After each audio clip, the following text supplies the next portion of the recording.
খ্রিস্টপূর্ব 1160 অব্দে ব্যাবেল নামক দেশের দক্ষিণে ফাদ্দান আরাম নামক এক শহর ছিল।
হে মহান ইস্তার, হে সকল প্রভুর মাতা, হে আমাদের দয়ালু প্রভু, আমাদের জন্মদানকারী মঙ্গলদাতা প্রভু, এই অবুঝ শিশুটিকে আরোগ্য দান করুন আর তার মা জননীকে আনন্দিত করুন। এই অবুঝ শিশুর মাতা প্রতিজ্ঞা করেছে প্রভু, তোমার দরবারে সে মূল্যবান হাদিয়া প্রদান করবে।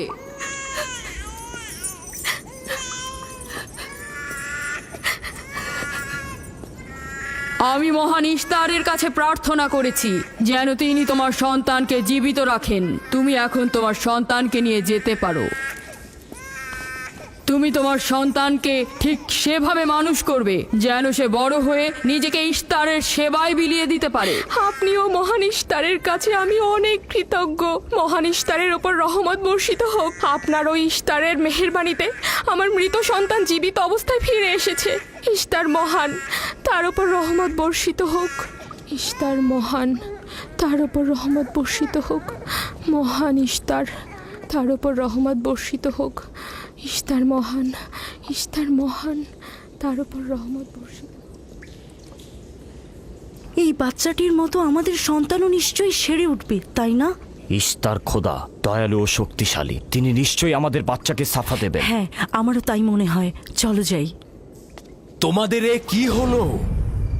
তোমরা তো নিজেরাই ফেরেশতার সেজদা পেয়েছো, আর এখন কিনা নিজেরাই নিজেদের সেজদা করছো। এই পৃথিবীর সৃষ্টির সকল কিছুই ইনসানকে তাসলিম করে, আর তোমরা কিনা প্রাণহীন নির্জীব পাথরকে তাসলিম করছো। এই শোনো, খবরদার বলছি, তুমি এসব বেহুদা কথাবার্তা বলে আমাদের খোদাকে অপমানিত করবে না।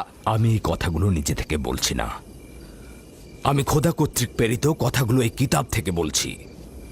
এটি হচ্ছে আসমানি সহি কিতাব, যা আমার দাদা ইব্রাহিম নবীর উপর নাজিল হয়েছিল। আমি তার দিনের অনুসারী এবং এই কিতাবের প্রচলন ও দাওয়াত প্রদানকারী। নিজে থেকে কিছু বলছি না। ওই আসমানি কিতাবে কি লেখা আছে আমাদের খোদাদেরকে অপমানিত করতে হবে? আমি অপমান করছি না, শুধু প্রশ্ন করছি। যদি জেনে থাকো তাহলে উত্তর দাও, আর যদি না জেনে থাকো তাহলে স্বীকার করো। তোমাদের জিজ্ঞাসা করছি, ওই মন্দিরে রাখা ইস্তারের মূর্তিগুলো কি তোমাদের প্রভু, নাকি তোমাদের তৈরি বস্তু? ইস্তার তোমাদের উপর প্রভাব বিস্তার করে নাকি তোমরা ইস্তারের উপর? ইস্তার তোমাদেরকে শাসন করে নাকি তোমরা ইস্তারকে? পাথরের তৈরি ইস্তার যদি দুর্বল ও অক্ষম হয়ে থাকে, তবে কি করে আমাদের বাচ্চাদেরকে সাফা দেয়? সত্যি কথা, আমরাও দেখেছি। হ্যাঁ, তার হাকিকাত আছে। ইস্তার তার সন্তানকে সাফা দিয়েছে, আমি দেখেছি। ওই প্রজ্ঞাবান যিনি তোমাদের আহাজারি শুনেছেন, তিনি তোমাদেরকে সাফা প্রদান করেছেন, না ইস্তার। যদিও তোমরা খোদা ছাড়া প্রার্থনা করেছ আর তিনি ছাড়া তোমরা সাহায্য চেয়েছ, কিন্তু তিনি সকল কিছু সম্বন্ধে অবগত আছেন, তাই তোমাদের আহাজারিতে তার রহমত বর্ষিত হয়েছে, তোমাদেরকে সে সাহায্য করেছেন। সাধারণ দৃষ্টিতে তোমরা ইস্তারকে দেখেছ, অন্তর্দৃষ্টিতে দেখনি, তাই মূল সাফা প্রদানকারীকে চিনতে পারোনি। ইয়াকুবের কথার মূল অর্থটা আমি এখন বুঝতে পারছি। সে চাইছে যে আমরা আমাদের খোদাদেরকে বাদ দিয়ে তার খোদার ইবাদত করি। আমরা আমাদের খোদার অনেক কল্যাণকর কাজ দেখেছি, তোমার খোদার কি দেখছি? আমি তোমাদেরকে সকলের চাইতে ঊর্ধ্বে অবস্থিত খোদার দিকে আহ্বান করছি। তিনি সৃষ্টির সকল কিছুর চাইতে ঊর্ধ্বে। তাই নাকি? কি করে বুঝবো তোমার খোদা অন্যান্য সকল খোদার চাইতে ঊর্ধ্বে? তুমি আর তোমার খোদা ও ইস্তারের মন্দিরের ধর্মযাজকের মতো স্বর্ণরৌপ্য লুটে নিতে চাইছো না, তা কি করে বিশ্বাস করব? আমার বাস্তব অবস্থা হচ্ছে আমি গভর্নর লাবানের নিয়োজিত রাখাল। আমার কোনো কিছুই নেই, আর কোনো কিছুর জন্য আমি কারো কাছে প্রতিদানও চাইনি। তোমরা কি আমাকে আমার কাজ অন্বেষণ আর রাখালি করা ছাড়া আর কিছু করতে দেখেছো? দেখেনি জন্য কি এখন আমাদের দেখতে হবে? তুমি হয়তো সুযোগের অভাবে ভালো আছো, নয়তো তুমিও কোনো অংশে কম যেতে না। তোমরা সবাই একই রকম। ধর্মকে তোমরা মুখোশ বানিয়ে নিজেদের আখের গুছিয়ে নাও, সহজ সরল মানুষদের ঠকিয়ে তাদের সম্পদের রাজা হও। তোমার কষ্ট বুঝতে পারছি। তোমার সন্তান মৃত্যুর কোলে ঢলে পড়েছে, অথচ কেউ তাকে সাহায্য করতে এগিয়ে আসেনি। না ইস্তার জাদুকর, না ওই মন্দিরের খোদা ইস্তার। তাই সকল খোদাকে দোষারোপ করার অধিকার হয়তো তোমার আছে। মন্দিরের অক্ষম ইস্তারের সঙ্গে আমার কোনো কাজ নেই। আমার কথা তোমার না দেখা প্রভুর সঙ্গে। আমরা অনেক ধৈর্য ধরেছি আর অনেক কষ্টও করেছি। এখন আর কোনো নতুন খোদাদের ধৈর্য ধরার মতো অবস্থা আমাদের নেই। আমাদের ধর্মযাজক আসছে, ফারাজ তার কথার শাস্তি পাবে।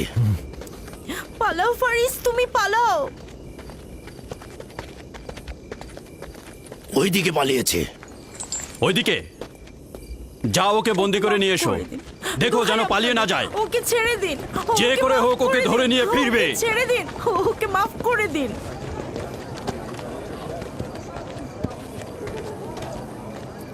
যদি শুধুমাত্র গভর্নরের জামাতা না হতে, তাহলে আমি জানি তোমাকে কিভাবে শায়েস্তা করতে হয়। মন্দিরের কোনো প্রতিনিধির সাথে আমার কোনো কাজ নেই। তোমরা সবাই চলে যাও। ইয়াকুবের কুফরি কথায় তোমরা কেউ কান দেবে না, আর কেউ বিশ্বাস করবে না। তোমরা কি কেউ দেখছো না? হ্যাঁ, এই ইয়াকুব তার কুফরি কথাবার্তার কারণে ফাদ্দানে দুর্ভিক্ষ নিয়ে আসছে। আমাদের ধর্মযাজক ঠিক কথাটাই বলেছেন। ইস্তারের অভিশাপে বালা মুসিবত আসার পূর্বেই চলো চলো আমরা এখান থেকে চলে যাই।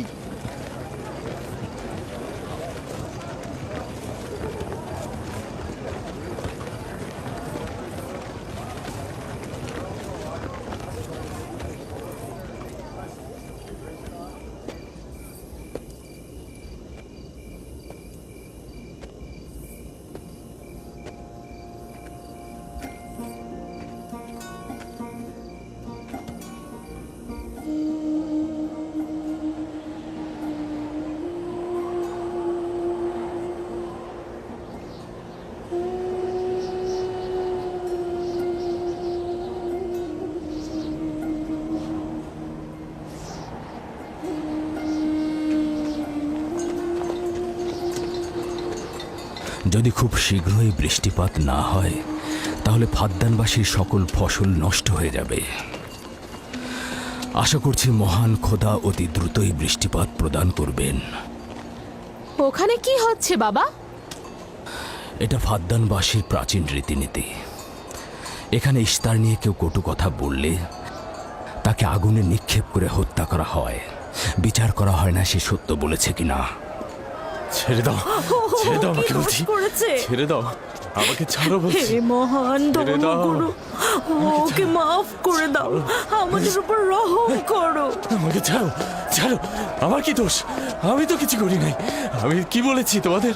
আমাকে আমাকে এভাবে বেঁধে নিয়ে যাচ্ছ? আমাকে ছাড়ো। শোনো, তুমি এখানে ভেড়ার পালগুলো দেখে রাখো, আমি একটু আসছি। ছাড়ো, ছাড়ো, ছাড়ো আমাকে। এই, ছেড়ে দাও, ছেড়ে দাও, ছেড়ে দাও। এই, তোমরা তোমরা নির্মমতা করছো।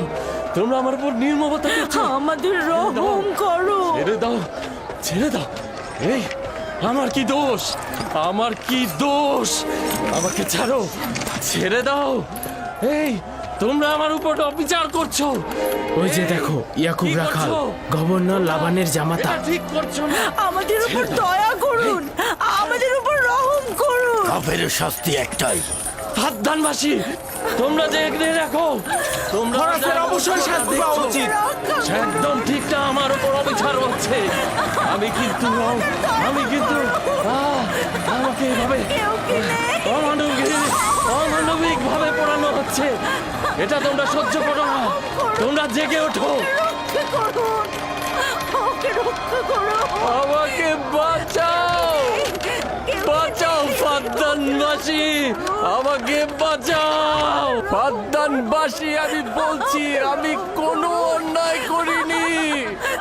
অভিযুক্ত ফারাজ ইস্তারের শত্রু ও পাথর দিয়ে ইস্তারকে আক্রমণ করতে চেয়েছে এবং আমাদের খোদাকে অসমর্থ ও নালায়েক বলে আখ্যায়িত করেছে।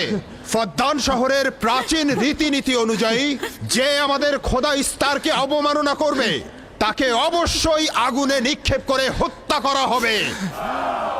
ফাদ্দানবাসী, তোমরা কি এরকম চুপ করে পাথরের মতো আমাকে দেখে যাবে? তোমরা কি কিছুই বলবে না? আমাকে এরকম অমানবিক ভাবে অত্যাচার করে পোড়াতে যাচ্ছে এই লোকজন। তোমরা কি কিছু বেচারা ফারাজ।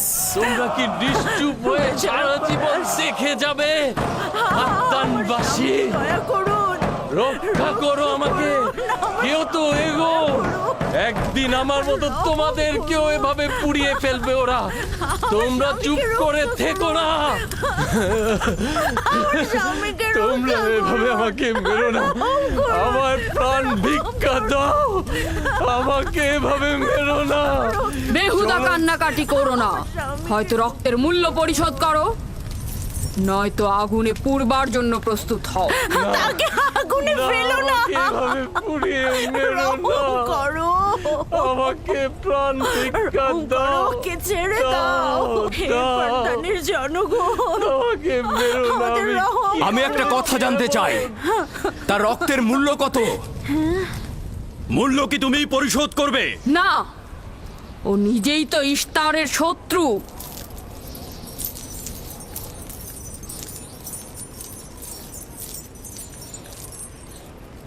তুমি নিজেই তো ইস্তারের শত্রু।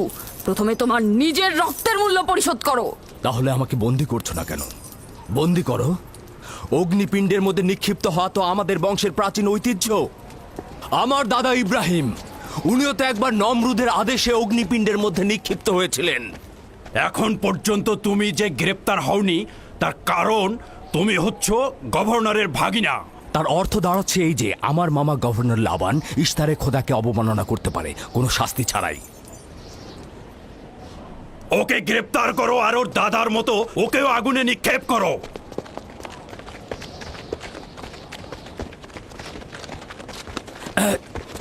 ছেড়ে দাও, আমার প্রশ্নের উত্তর দাও, ছেড়ে দাও আমাকে।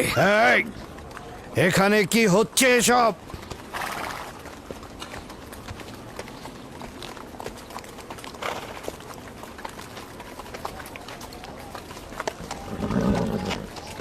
ওকে ছেড়ে দাও আর অভিযুক্তকারীকেও মুক্ত করো। ফারাসের অবশ্যই শাস্তি পাওয়া উচিত। যখন ইয়াকুব জীবনের মূল্য পরিশোধ করতে চায় তখন তোমাদের কোনো অধিকার নেই ওকে শাস্তি দেবার।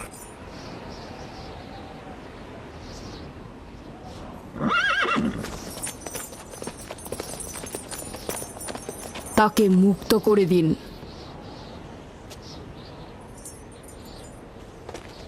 ইয়াকুব, তুমি অবশ্যই ফারাসের জীবনের মূল্য স্বরূপ 500 দিনার পরিশোধ করবে। হ্যাঁ, কোনো সমস্যা নেই, আমি এই অর্থ পরিশোধ করব।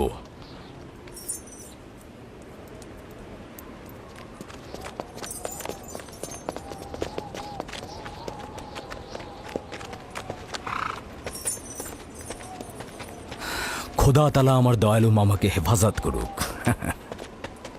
ইয়াকুব, আমি তোমাকে কতক্ষণ এরকম বিপদ থেকে বাঁচাতে চোখে চোখে রাখবো?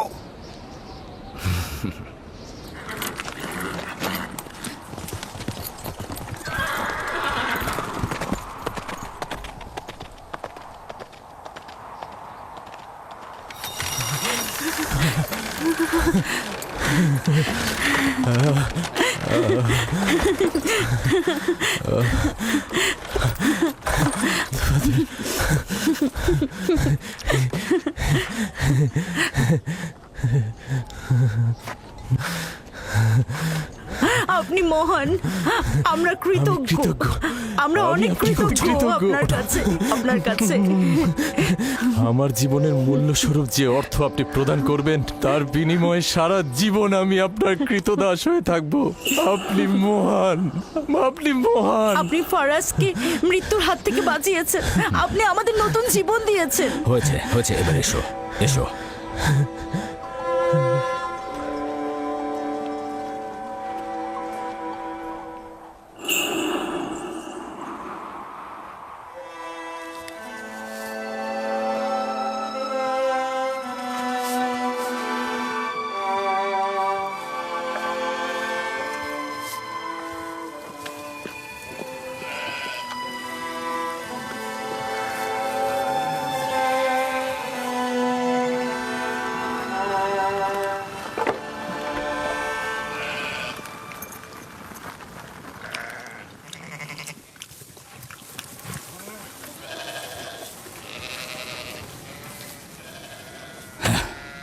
লোকটি আসলেই খুব ভালো, আসার পর থেকে শুধু কাজই করে যাচ্ছে। বছরের পর বছর ইস্তার, ফাদ্দান ও ব্যাবলের লোকজনকে অন্যায়ভাবে কোরবানি দিয়ে আসছে। আজ তোমার পিতার জন্য আমি ও ফারাজ বেঁচে গেছি। আপনি ওর জীবন বাঁচিয়েছেন বলেই ও ইস্তার পূজা ছেড়ে এক খোদার ইবাদতে মশগুল হয়েছে। হ্যাঁ, তা হয়েছে রাহেলা। আসলে যখন সে মৃত্যুর হাত থেকে রক্ষা পেয়েছে তখনই এক খোদায় বিশ্বাস এনেছে। আমাদের মুসাফির কখন পৌঁছবে? খুব শীঘ্রই হে খোদার নবী, বেশি দিন বাকি নেই। বছরের পর বছর তোমার সন্তানের প্রতীক্ষায় রয়েছি। যদি খোদা চায় তো খুব শীঘ্রই এই প্রতীক্ষার অবসান ঘটবে।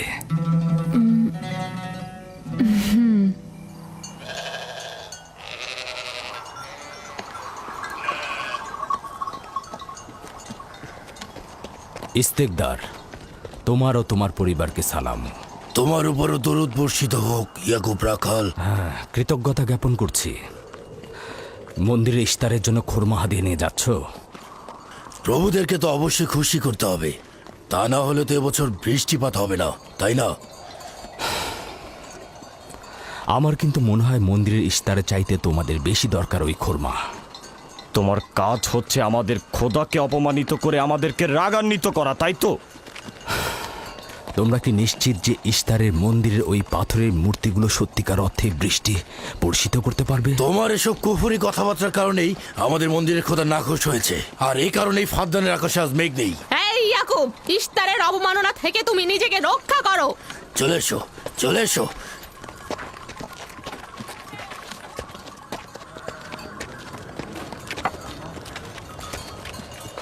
এটা তোমাদের কেমন বিবেচনা? তোমরা শক্তিশালী ও দয়ালু এক খোদাকে রেখে নির্জীব পাথরের উপাসনা করছো। কেন তোমরা বিষাদগ্রস্ত জমিনে নিজেদের আত্মাকে এক খোদার ইমানের নূরে আলোকিত করছো না?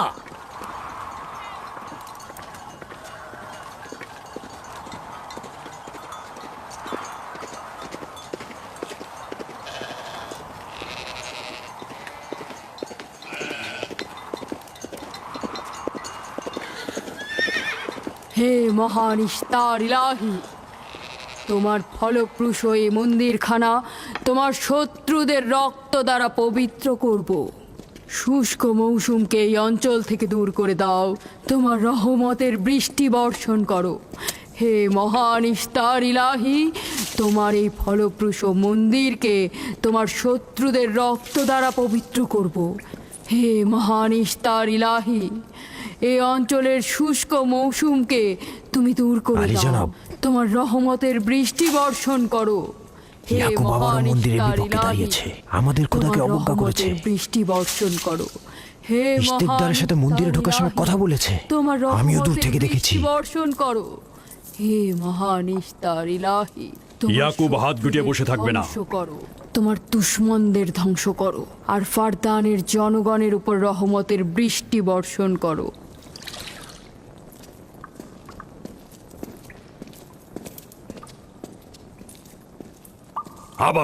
ইয়াকুব শুরু করেছে। আশা করছি ওর উপর এবার খোদার লানত বর্ষিত হবে। এখন আমাদের কি করা উচিত? লাবানকে এখানে ডাকো, তার সাথেই সমাধান করব। যত তাড়াতাড়ি সম্ভব লাবানকে আমন্ত্রণ করো।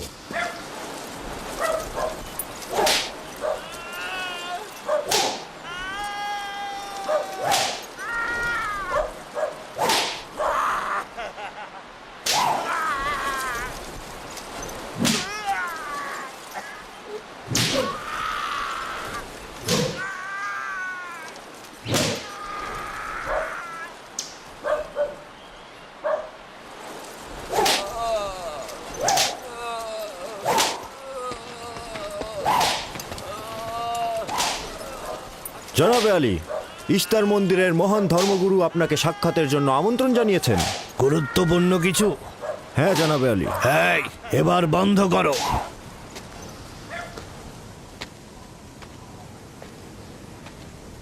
তুমি যদি আবারও চুরি করেছো তাহলে তোর আর আঘাতে আর জীবিত ফিরবে না। আমি কথা দিচ্ছি এমন ভুল আর কখনো হবে না। ছেড়ে দাও একে।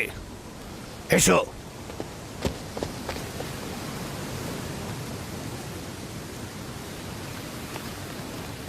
প্রকৃতপক্ষে বিষয়টা আসলে আপনার জামাতা ইয়াকুবকে নিয়ে। ইয়াকুবের আমলনামা তার নিজের সঙ্গে সম্পৃক্ত। আমি উত্তরদাতা নই। না ঠিক আছে, কিন্তু ইয়াকুব তো ইস্তারকে অবজ্ঞা করে। এটা ধর্মগুরুদের কর্তব্য তার প্রশ্নের উত্তর দেওয়া। আর যদি উত্তর দিতে সক্ষম না হও তাহলে কেন আমার শরণাপন্ন হও?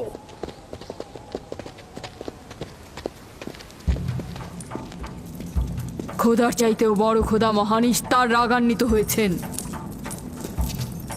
আমি দুর্ভিক্ষ দেখতে পাচ্ছি, যা ফারদানের জনগণের জন্য শুষ্ক মৌসুম আর মৃত্যুর কারণ হতে যাচ্ছে। জনাবে আলী, আমি তার আপনি একটু মধ্যে অপেক্ষা করুন, আমি শোকার্ত ধর্মগুরুকে অবস্থা খবর দেখতে দিচ্ছি।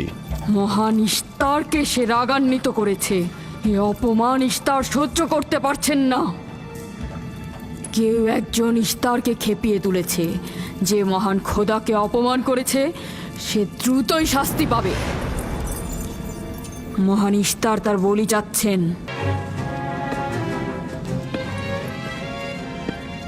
লাবান, কেন তোমার ভাগিনে ইয়াকুবের কুফরি বন্ধ করছো না? তোমরা তো ব্যাবিলনের জনগণের ইমানের মালিক। তার প্রশ্নের জবাব দিয়ে দাও। আমি তো গভর্নর, ধর্মগুরু নই। কিন্তু সে তোমার ভাগিনা এবং তোমার কন্যাদের স্বামী। আমি ফারদানের শান্তি আর নিরাপত্তায় নিয়োজিত। আমার ভাগিনার কার্যাবলী দেখার জন্য নয়। এই কারণেই তাকে শান্ত করতে হবে। সে ফারদানের শান্তি নষ্ট করছে। ফারদানের শান্তি ফিরিয়ে আনতে হবে, তা না হলে অতি দ্রুত ফারদানের বুকে দুর্ভিক্ষ নেমে আসবে। আর এটার দায়ভার সম্পূর্ণ ইয়াকুবের। কি করে করি বলো? ইয়াকুব এখানে ভেড়া রক্ষণাবেক্ষণের প্রধান ব্যক্তি, অর্থনৈতিক চালিকা শক্তিও বটে। আর ও কিনা হয়ে গেল এখানকার বদখদের প্রধান কারণ। হ্যাঁ, কারণ ও এখনো ইস্তারের কুফরি করেই যাচ্ছে। ইয়াকুব তো ব্যাবিলনের খোদাদের উপর ঈমান আনেনি, কিন্তু তারা তো কিছু বলেনি। ব্যাবিলনের খোদাদের প্রতি ঈমান না আনলেও তাদেরকে কখনো অবজ্ঞা করে কথা বলেনি। কিন্তু এখানে তো সে মহান ইস্তারকে অবমাননা করেই চলেছে। তুমি অবশ্যই তাকে শান্ত করবে। অবমাননা করে? অবশ্যই করে। তুমি কি কখনো ভেবে দেখেছো যে ব্যাবিলন রাজ্য কেন তোমাকে নিয়োজিত করেছে? তাহলে এটাও জেনে রাখো কেন আমাকে গভর্নর নিয়োগ করা হয়েছে। উত্তম হলো এটা জানা যে আমি ব্যাবিলন থেকে ফরমান গ্রহণ করি, না তোমাদের থেকে, না তোমাদের ইস্তার থেকে। যদি ইস্তারের মন্দিরের ধর্মগুরু বাবেল এই কথাগুলো তুলে ধরেন তবে কোনো অসুবিধা নেই তো?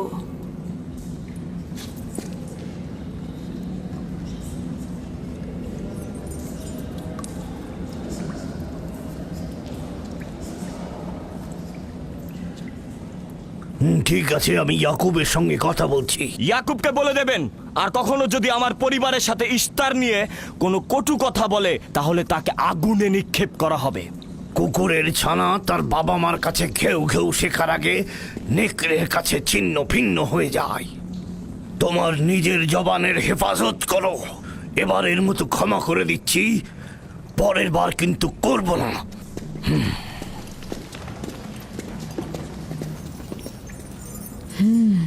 সবাই শুনে রাখো, যদি দুর্ভিক্ষের কারণে আমার ফসল নষ্ট হয় তবে ইয়াকুব আর তার পরিবারের কাউকে আমি জ্যান্ত রাখবো না। দেখা যাক না, একবারই তো কোনো কথা বলে লাভ নেই।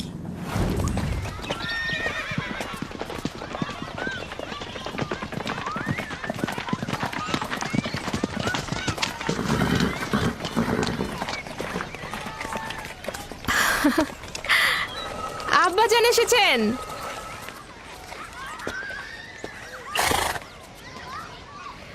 আসসালামু আলাইকুম আব্বাজান, এবার অনেকদিন পর এলেন। সালাম আব্বাজান। কি সৌভাগ্য আমাদের, ফাদ্দান আরামের মহৎ ব্যক্তি দেশের গভর্নর তাহলে সময় পেলেন মেয়েদের দেখতে আসার। এই ইয়াকুবটাকে নিয়ে আর পারি না। কি হয়েছে আব্বাজান? আবারও কি ইস্তার মন্দিরের ধর্মগুরুরা অভিযোগ করেছেন? তার মানে ফারদানের এইসব দাঙ্গা হাঙ্গামা ধর্মগুরুদের ষড়যন্ত্র। ইয়াকুব এগুলোর সঙ্গে জড়িত নয়, তাই তো? আব্বাজান, আপনি খুব ভালো করেই জানেন ইয়াকুব রেসালাত আর নিজের কাজ ছাড়া অন্য কিছুই করে না। কয়েক হাজার বছরের প্রচলিত ইস্তার মন্দিরের সঙ্গে তার কি কাজ? যদি সে এটাই চায় যে সে তার পিতামহের দিন প্রচার করবে, তাহলে সে আমাদের পরিবারের সঙ্গে করুক। কিন্তু মানুষের বিশ্বাসকে কেন অবমাননা করছে? আমার মনে হয় আব্বা আপনি ভুল করছেন। সে অবমাননা করছে না, সত্য প্রচার করছে। আব্বাজান, কিছু মনে করবেন না। ইয়াকুব আসলে এক খোদার প্রতিনিধি হয়ে তার নিয়মকানুন সম্পর্কে জনগণকে সচেতন করে তুলছেন, যেটা তার কর্তব্য বলে মনে করছেন। যেরকম আপনার কর্তব্য ফাদ্দানের জনগণের নিরাপত্তা প্রদান করা। তোমরা তার মতো কঠোর ও বেপরোয়া হয়েছ। আমি যদি চাই দায়িত্ব পালন করতে, তাহলে তোমরা মরুভূমিতে ভবঘুরে হয়ে ঘুরবে।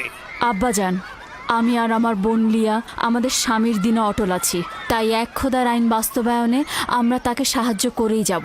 তোমরা সবাই দেওয়ানা হয়ে গেছো। তোমরা কেউ আমার অবস্থার কথা চিন্তা করছো না। তোমরা কি জানো, ব্যাবিলনের ধর্মগুরু যদি জানতে পারে আমার ভাগিনা ইস্তারের বিরুদ্ধে অপপ্রচার চালাচ্ছে, তাহলে আমার কি অবস্থা হবে ভাবো। আমি তখন কতটা বিপদে পড়বো। ইয়াকুবের খোদার শক্তি ওই বাবেলের মন্দিরের ইস্তারের থেকে অনেক বেশি। আব্বাজান, আমাদের উচিত হচ্ছে আমাদের নিজেদের খোদাকে ভয় করা, ওই পাথরের খোদাকে নয়। আমার না তার খোদার সঙ্গে কোনো কাজ রয়েছে, না এদের খোদা। শুধু বলবো ইয়াকুবের কোনো অধিকার নেই ফাদ্দানের লোকের কাছে আমার অবস্থান নড়বড় করে দেয়া। কি হয়েছে রাহেলা? রাহেলা, রাহেলা, কি হয়েছে রাহেলা?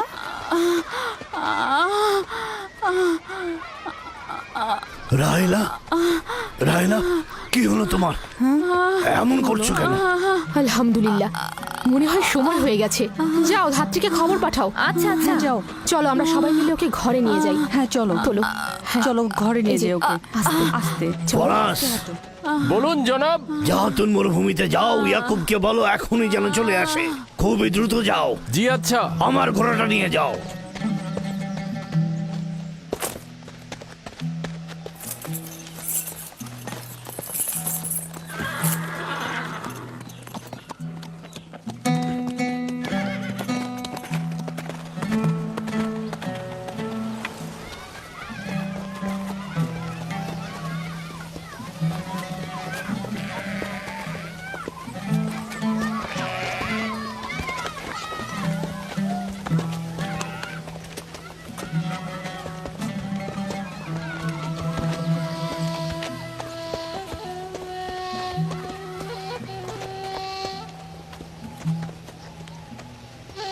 রাখালেরা চতুষ্পদী প্রাণীগুলোকে হেদায়েত করে, আর নবুয়াত ইনসানদের হেদায়েত করে থাকে। সম্ভবত এ কারণেই অধিকাংশ নবী রাখাল ছিলেন। আমি ইসরায়েল ভেড়াগুলোর সঙ্গে আমার সন্তানদেরও মরুভূমিতে নিয়ে এসেছি, যাতে তারা হেদায়েত গ্রহণ শিখতে পারে। আমার সন্তান বনি ইসরায়েলেরা কেন ক্ষমতা ও পেশি শক্তিকে মূল দণ্ড হিসেবে মনে করছে? আমি তো তাদেরকে পেশি শক্তি বা জোর করে চাপিয়ে দেওয়া কোনো কিছু শিক্ষা দেইনি। তোমরা কি শুরু করলে? তোমরা কি শুরু করলে? ওঠো, ওঠো শামুন, ওঠো। আমার উত্তরাধিকারী ও পরিবারের প্রধান সেই হবে যে খোদাকে সবচাইতে বেশি ভালোবাসবে। ইব্রাহিম ও ইসহাক ছিলেন সর্বোৎকৃষ্ট। তার মানে এই নয় যে তারা অধিক শক্তিশালী ছিলেন। শক্তি দিয়ে সবকিছু জয় করা যায় না।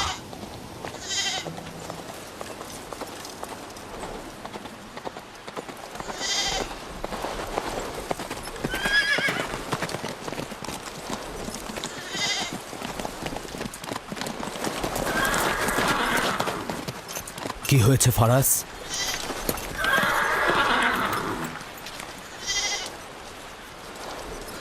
তোমরা ভেড়াগুলোকে নিয়ে আসো।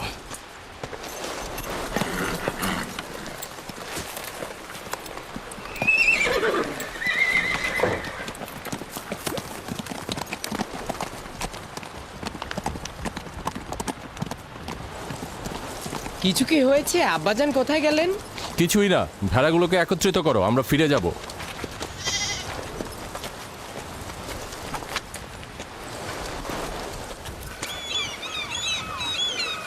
বেল হ্যাঁ, রাহেল তো তোমার সতীন। রাহেলের সঙ্গে তোমার অনেক ভালো সম্পর্ক দেখছি। ওই সন্তান না থাকায় ভালো সম্পর্কটা ছিল।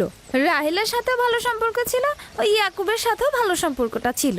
আমার সন্তান নেই, তার সন্তান হচ্ছে, ভালো সম্পর্কটা থাকে কি করে? এমন ভাবে বলছো কেন? রাহেল আর ইয়াকুব তো ইনসান হিসেবে খুবই ভালো। হ্যাঁ, কিন্তু ইয়াকুব তো রাহেলকে অনেক বেশি ভালোবাসে। আর যেহেতু এখন তার সন্তান হচ্ছে, তার স্থান তো সব স্ত্রীর থেকে উপরেই হবে, তাই না?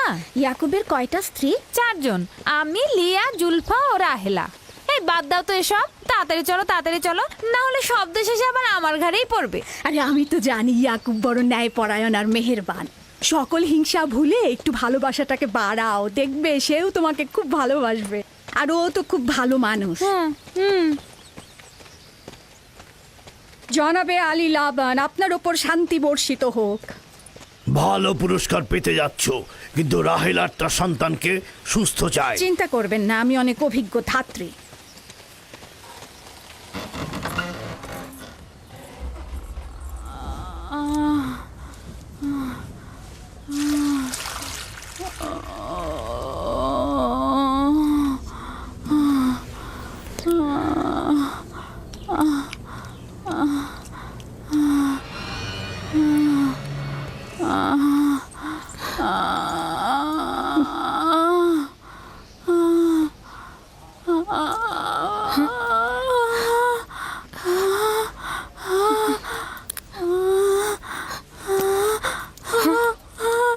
চিন্তা করো না, সব ঠিক হয়ে যাবে, খোদা মহান।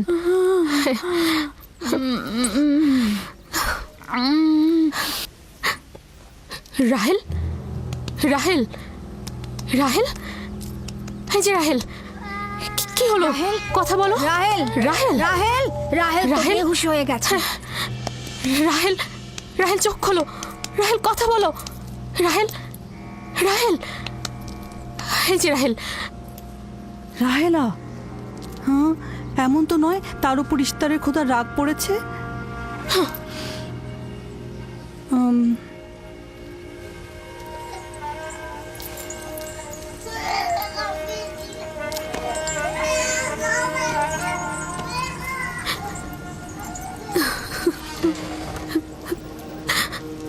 ওকে রাখো।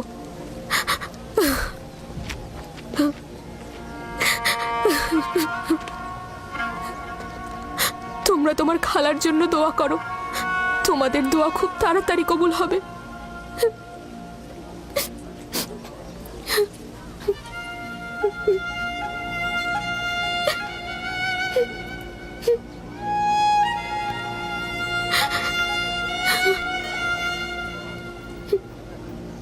তোমরা কাজ করছো না কেন?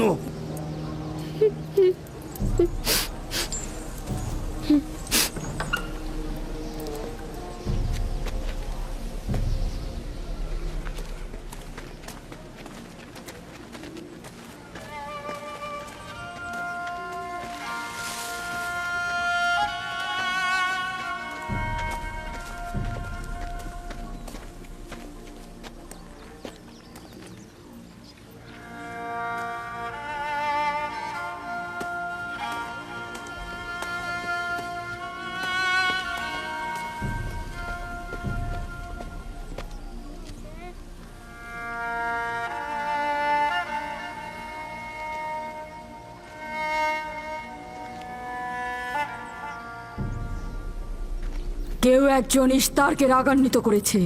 আগুন ও রক্ত দেখতে পাচ্ছি, অলক্ষণে মৃত্যুর ছায়া সর্বত্র দেখতে পাচ্ছি। আগুন প্রথমে কাফেরের পোশাকের নিম্নাংশ গ্রাস করবে।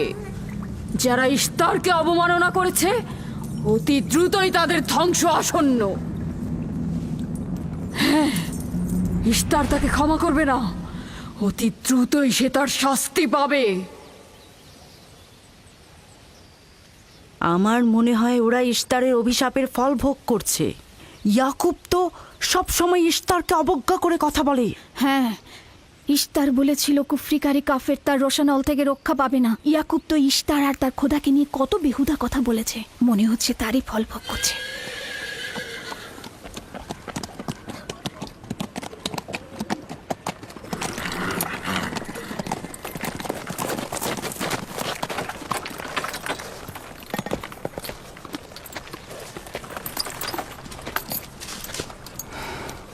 রাহেলের অবস্থা কেমন? আমি কিছু বলতে পারছি না।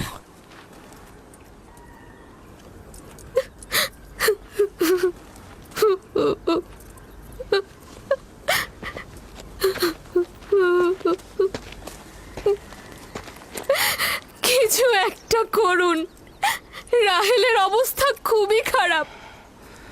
শান্ত হও, খোদার উপর ভরসা রাখো, তিনি যেমন চাইবেন তেমনই হবে, ভরসা রাখো। মানুষজন সব বলা বলি করছে, ইশতারের অভিশাপে আমরা এই বিপদে পড়েছি।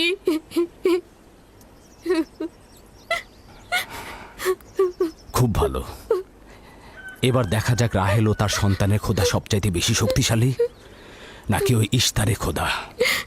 খোদা রহম করো। তোমরা রাহেলের দিকে লক্ষ্য রেখো, আমি একটু আসছি। কোথায় যাচ্ছেন? আমাদের এই অবস্থায় ফেলে যাবেন না। শান্ত থাকো, আমার একাকিত্বের প্রয়োজন।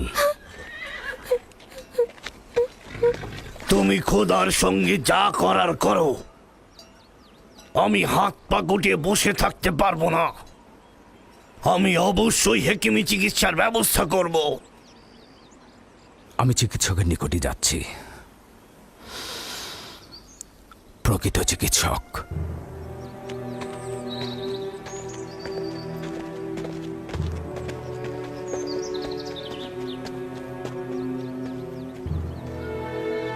সে যেমন ফাদ্দানের লোকেদের বিপদের কারণ হয়েছে, তদ্রুপ আমার কন্যাদেরও বিপদের কারণ হয়েছে। জানি না ওর সঙ্গে কি করব।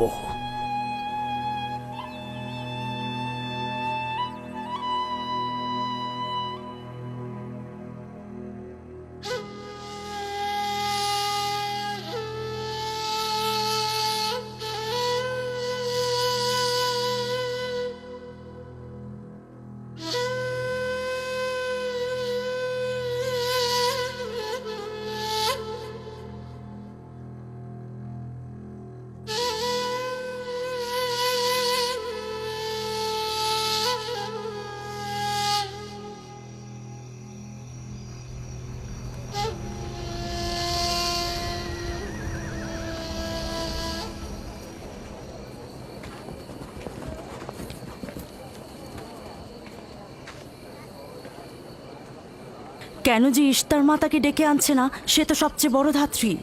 হ্যাঁ, তারা বলছি। জনাব লাবান, ইশতারের কাছে লোক পাঠান। ধাত্রী হিসেবে সে কিন্তু সবচাইতে ভালো।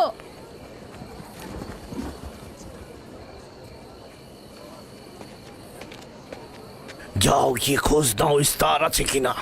যা চাই তাই দেবো। বলবে লাবান বলেছে যদি তার কন্যাকে নাজাত দাও, ইয়াকুবকে ফাদ্দান থেকে বার করে দেবো আর তার পাপ থেকে ইস্তার মন্দিরকে রক্ষা করব। যাও।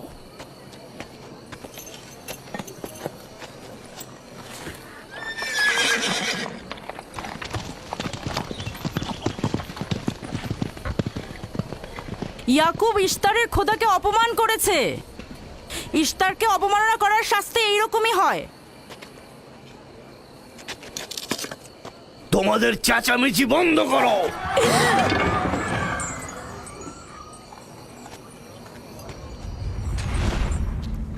ইয়াকুবকে বলো কেন সে তার খোদার কাছে সাহায্য চাচ্ছে না।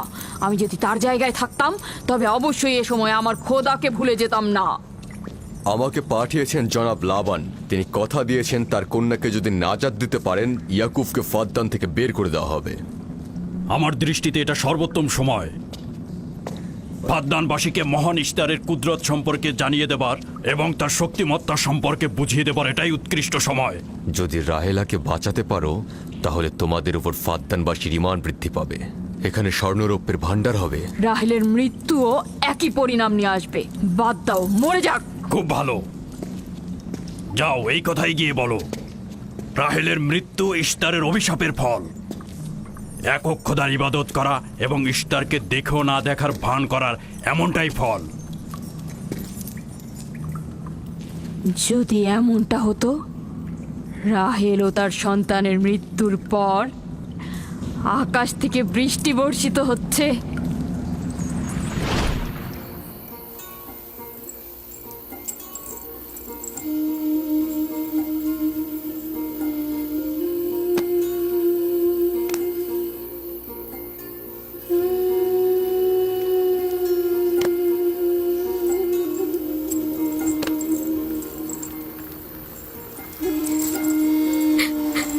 রাহেল, রাহেলা, রাহেলা, তুমি শুনতে পাচ্ছ? এই যে, রাহেল, কি করছো এসব? আরে ধোঁয়া দিয়ে জ্ঞান ফেরাতে হবে, তাহলে মা বাচ্চা মারা পড়বে। এই ধোঁয়া তাকে মেরে ফেলবে, সুস্থ করবে না।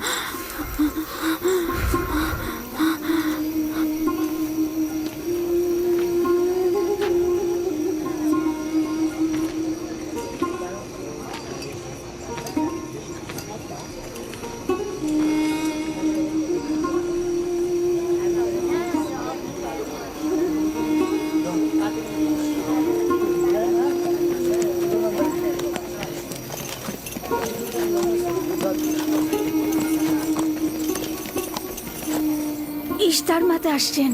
দেখা যাক এবার কার খোদা বিজয়ী হয়, ইয়াকুবের খোদা নাকি মন্দিরের খোদা। আরে পরিষ্কার বোঝা যাচ্ছে বিজয়ী হবে ইশতার।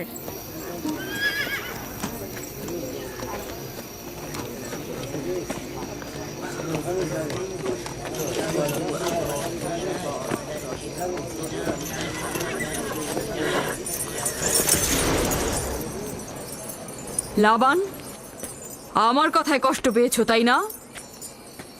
আর ইয়াকুব যে বলল তার খোদা সর্বশক্তিমান, অধিক দয়ালু, তবে তার খোদা কেন এসে তাকে সাহায্য করছে না? রাহেলের জীবন এখন তোমার হাতে, তুমি তাকে সাহায্য করো। আমি কখনোই ভাবিনি যে ইয়াকুব এত দ্রুতই মহান ইশতারের শরণাপন্ন হবে। কত অবাক করা বেহুদা ও কাল্পনিক মিথ্যা আর বাতিল চিন্তার মধ্যে মগ্ন আছো। এই বাতিল চিন্তার সত্যতা একটু পরেই তুমি উপলব্ধি করবে, যখন তোমার স্ত্রী সন্তান মৃত্যুর মুখে পতিত হবে। জীবন ও মৃত্যু সম্পূর্ণ খোদার হাতে, না ইশতারের পাথরের মূর্তির হাতে। আমি ইস্তারকে এখানে আসতে বলেছি।